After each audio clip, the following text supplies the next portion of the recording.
Okay, I have decided to make a video show you how to use this little piece of equipment here. You can get one of these at Hobby Lobby.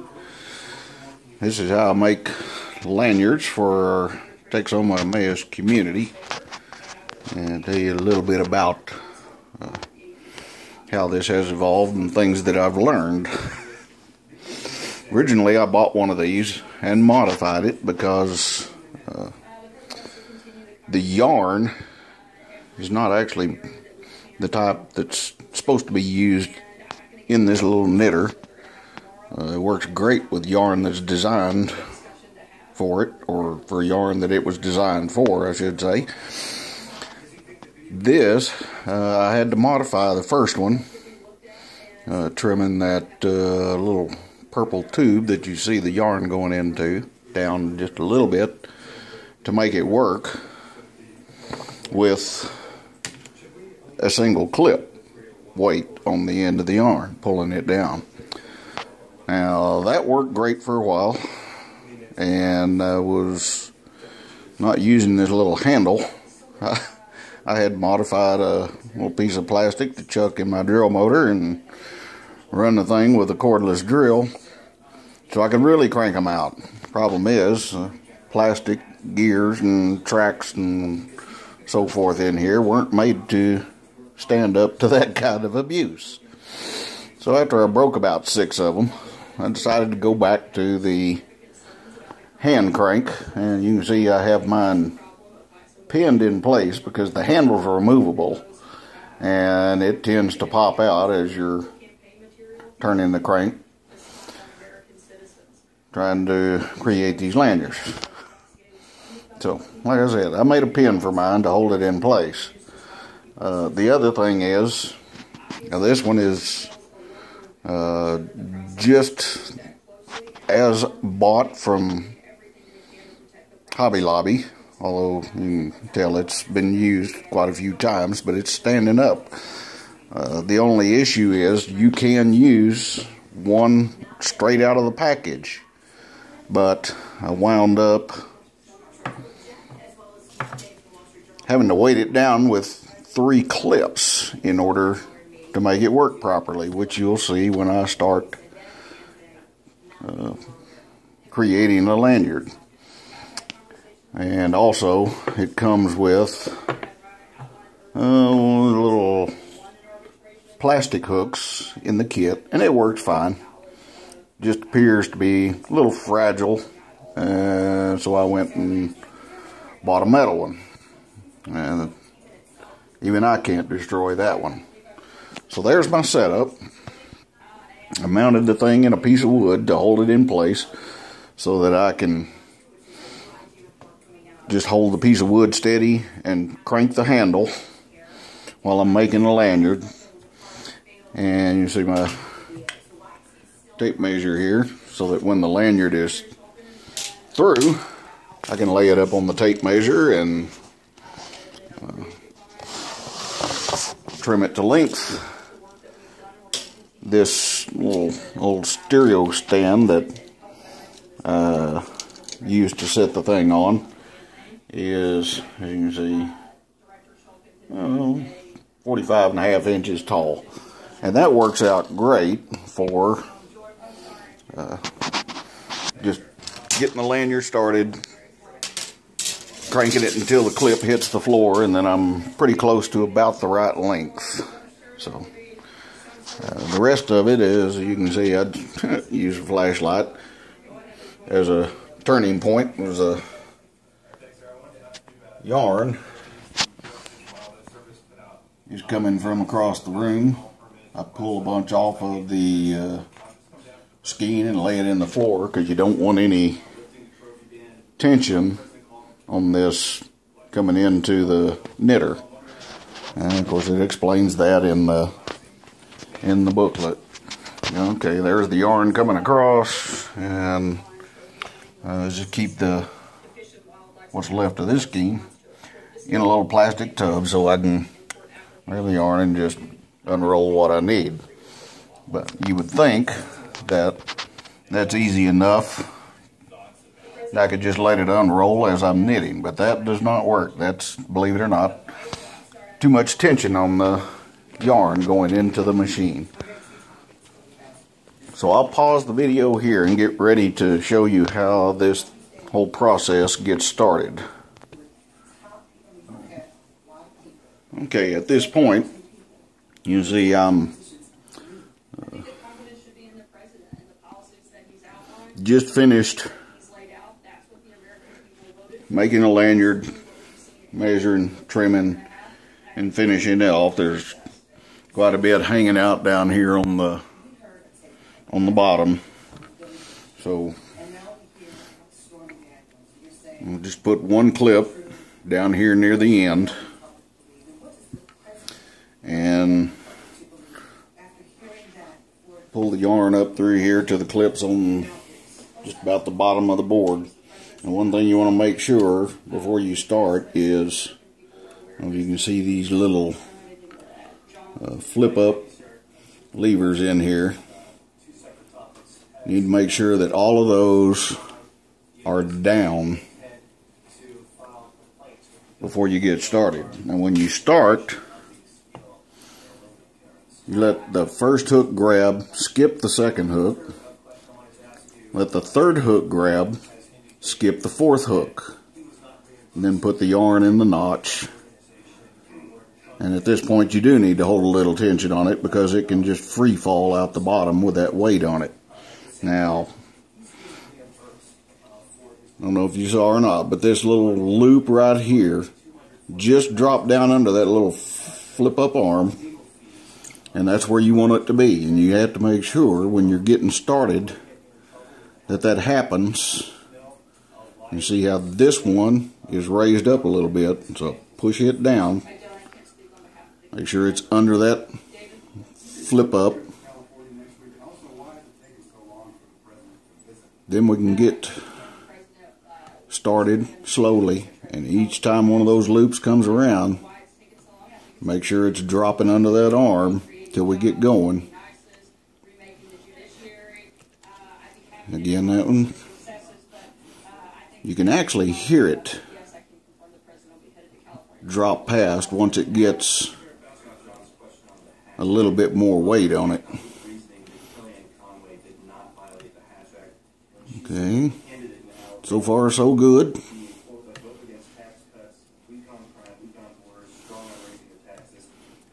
Keep going. I give this a little tug under here every once in a while just to keep things flowing smoothly. Once I get to a point where I've got enough slack, because you can't see under here, then I'm going to put another clip on the piece coming out the bottom, and now I can start to go a little bit quicker. And I keep, see it moving. I'm pulling on the clips underneath where it's coming out the bottom. Just keep it tight. Once I add the third clip, then we'll start cranking, and you'll get to see a lanyard come out of the bottom of this thing, which is really pretty neat. Okay, add the third clip, and I'll pause again and reset the camera so that you can see this thing happen as it makes knits a lanyard. All right.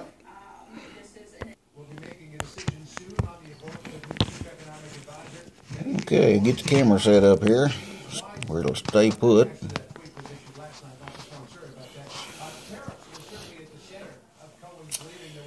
And now you get to see this thing come out. Hopefully get it all done on the first time, which usually does. Alright.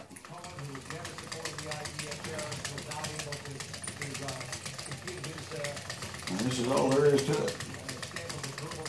Pretty simple, pretty easy, nice, smooth, even lanyards, very consistent. a lot easier than the, what do they call them, knobby knitters or whatever. If you go on the Upper Room's website, they actually have, or used to have, I don't know if it's still there, I haven't looked lately, a short video on how to make these lanyards. I got curious one day and went in there and looked, and they showed how to do it with the little hand knobby knitter. And I said, well, I'm not going to do that. So I started looking around, as I do sometimes, on the internet. Now you can see, just pause here for a moment because I've got a loop coming in here. So I've got to get that straightened out before it gets fed into the machine. Sometimes when you pile this stuff up over on the floor, it tends to do that. So bear with me while we get this straightened out here. And we'll get rolling again. That doesn't usually happen, but every once in a while it does. So there you go. Start to make a video, and guess what? So anyway, I decided, you know, as I said, went on the internet and looking for other options. And I found this, and then I found out it was available at Hobby Lobby. The one I'm using right now is straight out of the package. The only modification I made was pinning the handle in place so it doesn't fall out, which gets kind of annoying after a while. I like it to be consistent. I guess that's my CDO, kind of like OCD, but I have to have the letters in alphabetical order. Anyway, we're already almost done. You can see the clips are about to hit the floor. Won't be much longer.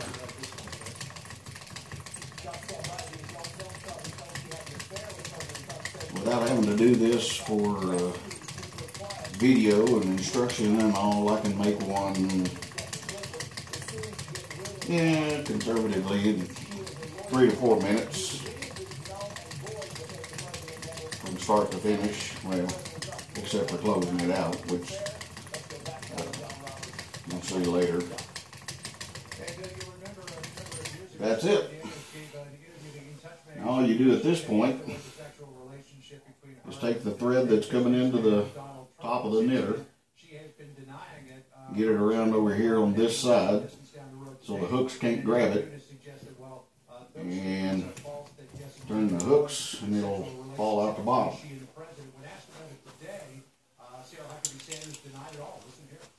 Get over here so you can see them.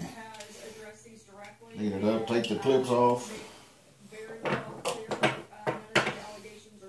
set them aside for the next lanyard, and I pull it up, pull a little more out of the bottom so I can lay it up here on my tape measure.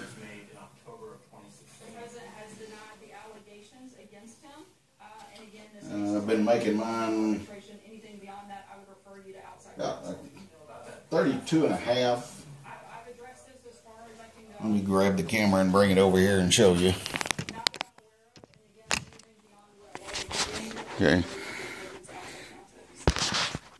You can see there's 32. Grab it at about 32 and a half. And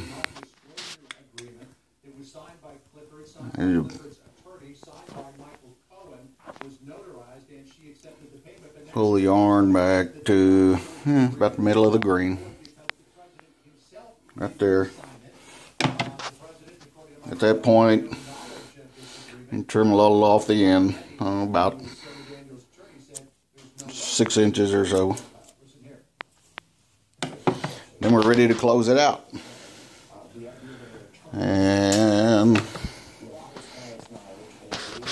pause it for just a second. I'll get set up over here and show you how to tie this thing off on the end. That's real. Okay, we're ready to close this thing out. You can see if I pull this a little bit, there's a loop in a loop, I guess you would call it. There's another one there, 4 loops sticking out. So take the needle, fold it over because it's easier to thread it through there.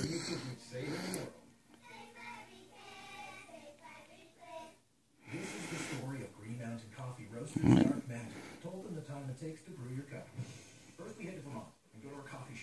Now, if you noticed, when I pulled that loop through, it was over here, so I'm going the same direction that the knitter was going. I don't know that it really matters, but that's the way I do it, and I think it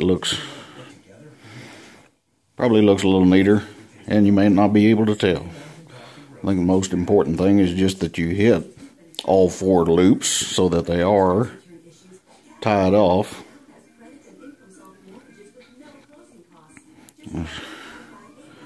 2,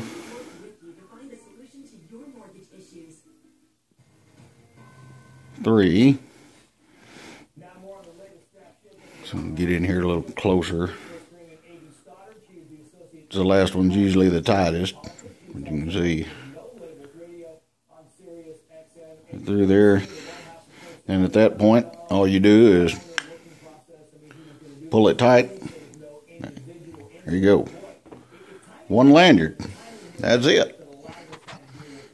Thanks for watching.